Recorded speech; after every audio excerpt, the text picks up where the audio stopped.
2 దశాబ్దాలుగా విడిగా ఉంటున్న దంపతులు కుమారుడి విషయంలో పితృత్వ బాధ్యతలు నిర్వర్తించాల్సిన బాధ్యత తండ్రిపై ఉందన్నారు ధర్మాసనం. కుమారుడి ఆర్థిక భద్రత, పోషణ కోసం ₹1 కోటి కేటాయించాలని ఆదేశించారు. విడాకుల కేసులో వివాహాన్ని రద్దు చేసిన సుప్రీంకోర్టు భార్యకు శాశ్వత భరణంగా 5 కోట్లు ఏకమొత్తంగా చెల్లించాలని భర్తను ఆదేశించింది.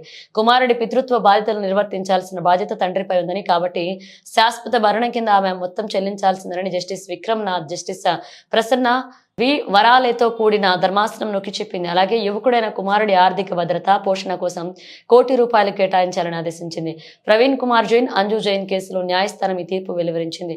వీరు 2 దశాబ్దాలుగా వేరువేరుగా ఉంటున్నారు.